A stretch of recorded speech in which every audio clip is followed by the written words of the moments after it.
Hai guys, balik sama gue William Sudana. Dan hari ini kita akan lanjutin bahas daily market update untuk XAUUSD. Oke. Sebelumnya kita pengen lihat pergerakan hari ini. Loh, tapi ini kenapa ini? Candlenya kenapa ya? Coba kita lihat. Wah, kok panjang banget ke bawah nih. Wah, panjang banget ke bawah. Wah, panjang banget. Aduh. Wah, panjang banget candlenya ya. Wah, ternyata hari ini sesuai dengan prediksi apa yang kita udah bahas di video-video sebelumnya ya. So buat kalian yang udah nonton video kemarin, gue mau ucapkan congratulations karena harusnya hari ini kalian profitnya luber-luber ya. Jadi kita mau look back sedikit tentang apa yang udah terjadi di video sebelumnya, oke? Ini di video yang hari Minggu, oke? 74 gitu, 1975, 1976. Jadi ini area yang mungkin bisa dipantau sebelum mungkin kita melihat pergerakan yang masif sebelum dia lanjut lagi ke atas. Nah, di sini gue udah kasih tanda ya guys bahwa 2015 itu adalah gerbang. Dan kita lihat di hari Senin kemarin, ini juga kita udah kasih tanda ya, dimana gue udah kasih tanda nih, cepat banget kasih kodenya, oke? Kemarin kita lihat ini udah bablas LB weekly-nya ya. Yang satu monthly, jadi ekspektasinya untuk besok mungkin S1 monthly ini bisa kejemput. Kemudian ini ada new week opening gap juga ya di 2006-an. Kemudian ada low before monthly, ini ada di 2001, dekat S2 weekly di 2001 juga. Oke, jadi ini udah kita sebut nih area-areanya. Tapi kalau misalnya ternyata hari ini baru sampai tuh di scroll dulu ke bawah. Aduh, panjang banget sekali lagi. Aduh, panjang banget ke bawah. Ternyata hai 1900-an yang sudah kita tunggu-tunggu.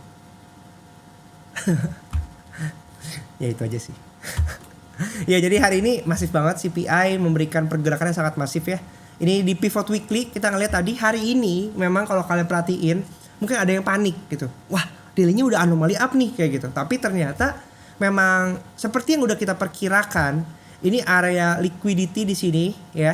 Area liquidity di sini gue tandain ini yang diambil dulu sehingga probably yang seller yang ada di sini dia udah kena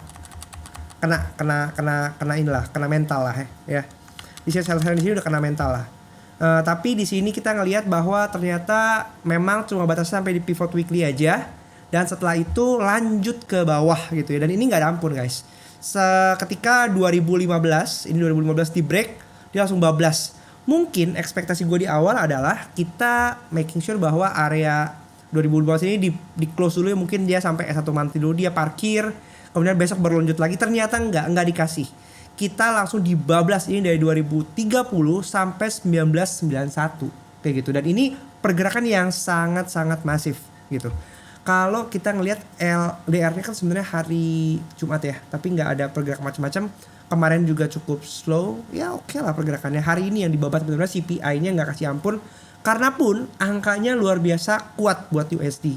Jadi kalau kalian perhatiin USD strong, benar-benar strong ke atas, makanya GOT juga dump kayak gitu. Dan ini melengkapi timing perjalanan kita, di mana kita lihat sekarang di sini pivot semester ini udah gua ulang-ulang sampai mau gila ya nggak sih? 2000 ini akhirnya disentuh, dibablasin, dikit lagi kena sebenarnya pivot quarter yang sebenarnya juga kalau kita lihat di sini berekuivalen dengan S3 weekly gitu ya. Disisain dikit, ini 1990 yang gua asumsikan ini adalah bottom untuk hari ini. Kayaknya sih seperti itu. Karena sekarang udah pas gua rekam ini jam 11 malam. Kayaknya sih memang udah slowing down ya. Kita tinggal nunggu mungkin pergerakan pullback karena dari sisi H1 lihat 3 jam ini benar-benar bablas kagak kasih ampun kayak gitu. Kita menurut gua masih bisa nunggu nih sampai area pivot area di 1980 ya. Atau mungkin kalau kita cari ke sini kita masih bisa mencari area ini masih ada. Ini mungkin 19 di sini 1973, 1974 mungkin bisa menjadi area pelabuhan terakhir ya, karena kalau diperhatikan di sini ini masih ada area demand kecil yang masih sedikit gitu.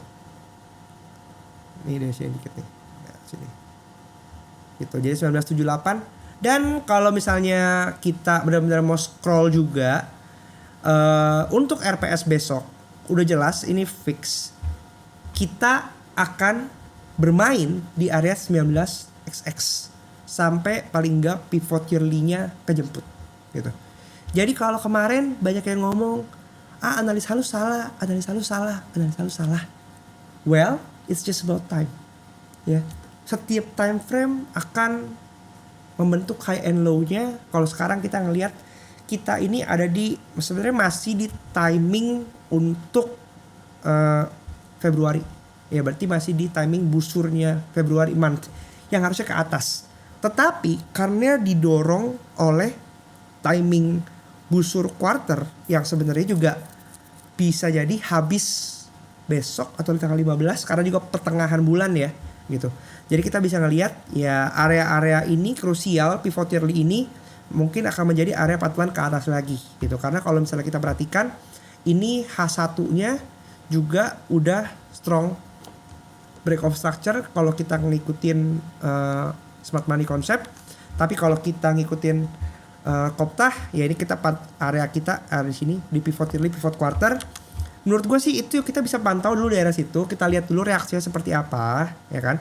Kalau misalnya dia bottom pun bisa sampai 17.74, mungkin itu bisa di area yang kita pantau. Baru setelah itu dia akan pullback ke atas lagi, kayak gitu. Ingat bahwa harga tidak akan terus menerus turun. Kalau ini hari ini masif turun karena dia kejar timingnya. Tapi kalau misalnya dia udah sampai titik yang menjadi perkiraan kita, ini mungkin 1980 sampai 1974. Gua akan tandain seperti itu ya, nih 1974 gitu, 74, oke 1980 di sini sampai 1974 itu akan menjadi area pantau kita untuk sebelumnya itu gold akan lanjut ke atas lagi kayak gitu.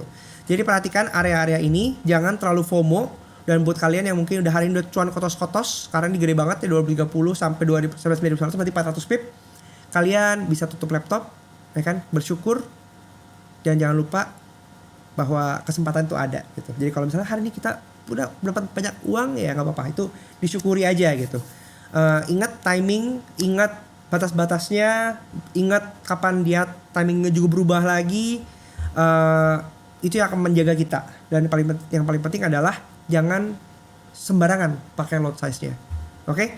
Jadi kalau misalnya kita lihat dengan asumsi bahwa harga akan bermain di harga sini, kita bisa mulai perkirakan lagi ya. Di sini kita sebentar gue buka dulu.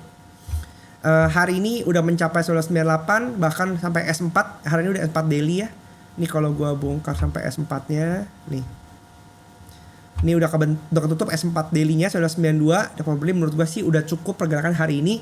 Tinggal kita lihat pullback-nya sejauh apa. Mungkin close di atas 1995 atau 1996 itu udah oke. Karena kayaknya kalau untuk naik lagi terlalu jauh. Besok baru kita akan lanjutin naik lagi gitu. Untuk besok sendiri kita bisa ngelihat area pivot kita mungkin akan sekitar 2004 dengan posisi HB daily kita akan geser ke hari ini ya di atas ini, dan LB daily-nya juga akan mungkin di area sini ya di bawah 1990 809 sini ya. Nah, jadi besok range-nya akan sangat besar guys. Jadi kalau gue sarankan juga besok berhati-hati. Karena dengan range sangat besar ini artinya RPS-nya juga akan bergerak sangat besar. Coba kalian lihat dari posisi sekarang ya.